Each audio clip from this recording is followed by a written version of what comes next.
Vadina, čia Kentas Baknas, tiesiog iš ką žinių. Matė, dabar kažkaip liestinės, ką dabar daryti? Tai kažkaip pasikeitęs kalimetas. Patarkit, vedėjau, ką mums daryti? Patarkit. Pasiimti skėčius. Jo, girdėjot, pasiimti reikia skėčius. Eiti lauką, apsirenkite šiltas pirštinės, atsėtų O pirštinės. tai jei neturėtų šiltų pirštinių. Ant užsiriškit skutrus, tada gal prieš visus O sudėkit. tai ką man kalba, apsiminėti aplinkoje. Jo. Ai, jis turi dar Tai kokią... ką jau padėkoju kalbėjau, visai didelis studentą. Ant tai kaip tik gerai. Rimtai? Kojam ir galvam, tai labai gerai. O ką per su rankom čia bus?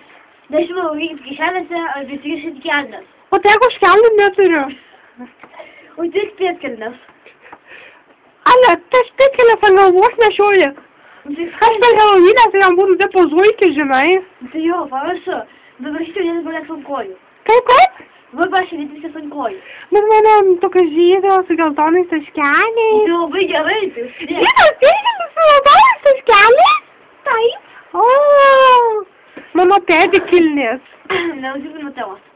Gerai, dabar jeigu norite susirgti, čia tokie patarimai. Pradėkit valgyti sniegą su šūdės įsikais. Geltoną sniegą. Taip, tai geltoną sniegą. Dar kalti rūdą. Taip.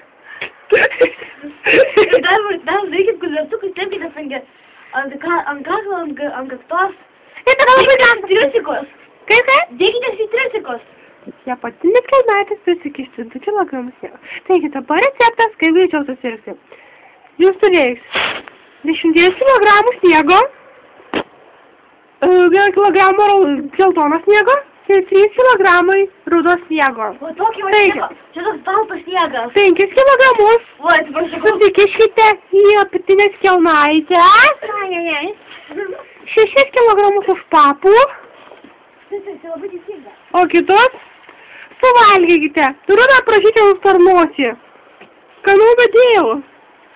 Oi, vedėjau ir skanu. Labai žinoju. Manau, kad baigtis rūdą. Viso gero, Kentas Brokmanas, Išeina iš žinių. dviračio žinios.